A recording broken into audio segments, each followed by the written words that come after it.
हमारे सांसद श्री अजय राय। कि केचुआ होता है ना, केचुआ केंद्रीय चुनाव आयोग, केचुआ, ये तो चोरी की सरकार चल रही है ना, चुनाव की चोरी की गई है। आयोग इतना बदतमीज है ना, इतना ढीठ भूत है। कंकाल, नींबू और भूत भगाओ मंत्रोच्चार, जी हाँ, बनारस की राजनीति ने आज तंत्र मंत्र की चादर ओढ़ ली है। नमस्कार, मैं हूं अनामिका पांडे, आप देख रहे हैं डालम्स न्यूज। आप देख सकते हैं यहाँ पे कि चुनाव आयोग का भूत भगाओ हवन किया जा रहा है समाजवादी युद्ध ब्रिगेड के द्वारा।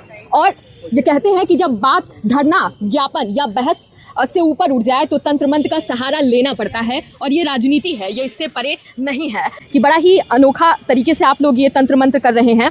ये अनोखी विचार कैसे आई आप लोग के मन में? देखिए, ये अनोखा विचार नहीं है।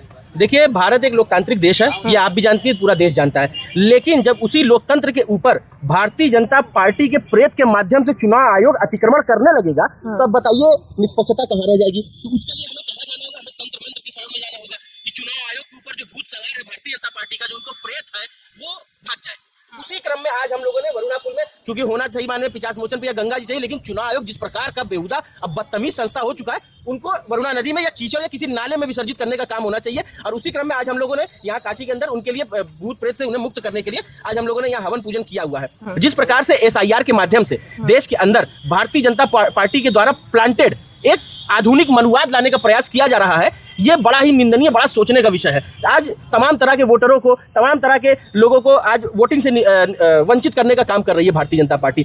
आपको क्या लगता है कि SIR के माध्यम से भारतीय जनता पार्टी किसको निकालेगी? SIR के माध्यम से भारतीय जनता पार्टी दलितों को, दमितों को, शोषितों को, वंचितों को, गरीबों को, मजदूरों को, किसानों को, नौजवानों को, बेरोजगारों को, अल्पसंख्यकों को, अति पिछड़ों को वोटिंग के अधिकार से वंचित रखने का काम करेगी भारतीय जनता पार्टी। यही आधुनिक मनुवाद है जो भारतीय जनता पार्टी देश के अंदर लाना चाहती है। उसी के लिए जो उसके ऊपर एक सवार हो गया है भूत, गंदा वाला, बदतमीज वाला भूत जो सवार हो गया है, उसी को भगाने के लिए आज हम लोगों ने यहाँ प्रेत बाधा भगाओ तांत्रिक पूजा किया है। हम लोग, आप देख पा रही होंगे, आपके दर्शक भी देख पा रहे होंगे किस प्रकार से हम लोगों ने पूरा विधि विधान के साथ, वैदिक मंत्रोच्चार के साथ हम लोगों ने यहाँ प्रेत बाधा भगाने के लिए पूजा किया है। ठीक है, पिंडदान आप लोग पिछली बार भी किए थे और इस बार आप लोग यहाँ पे हवन या कह सकते हैं कि तांत्रिक पूजा की है। लगता है पिछली बार कुछ चूक रह गई थी आप ही लोग के द्वारा। हाँ, देखिए, सही बात आपने कही कि पिछली बार चूक रह गई थी। हम लोगों ने पिंडदान किया था, लेकिन उसमें पूजा में हो गई थी कुछ गड़बड़ी।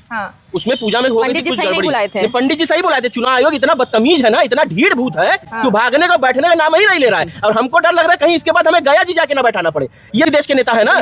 तो जब अखिलेश यादव ने 18,000 एफिडेविट भेजा, उस पर कोई कार्रवाई नहीं हुई, तो राहुल गांधी के एक एफिडेविट पे कार्रवाई करेगा चुनाव आयोग?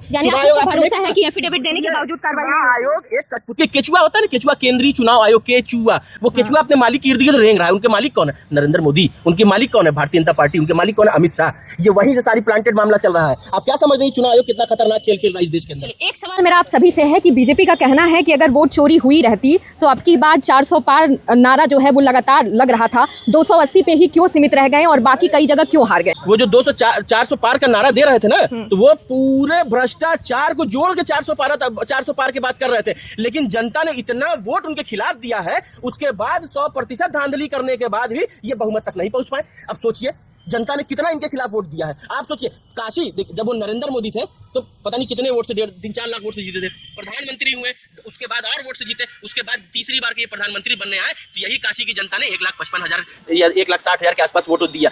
सोचिए, अगर ये निष्पक्षता से चुनाव हो जाती तो आज इंडिया गठबंधन का सांसद होता हमारे यहाँ। आप क्या समझ रही हैं? ये जनता है, और ये खासतौर से बनारस की जनता है। बनारस के लोग सम्मान देना जानते हैं, सर पे बैठाना जानते हैं, तो सर से उतारना भी जानते हैं। जिस हाथ से पान खिलाना जानते हैं, उस हाथ से पड़ाका मारना भी जानते हैं। आपको तो याद होगा वो कुछ स्वागत वाली रैली हुई थी, चला था जूता चप्पल, याद होगा? प्रधानमंत्री जी की गाड़ी के ऊपर पाड़ से जूता पड़ा था। अब समझ लीजिए अगर गाड़ी के बाहर होते तो क्या होता।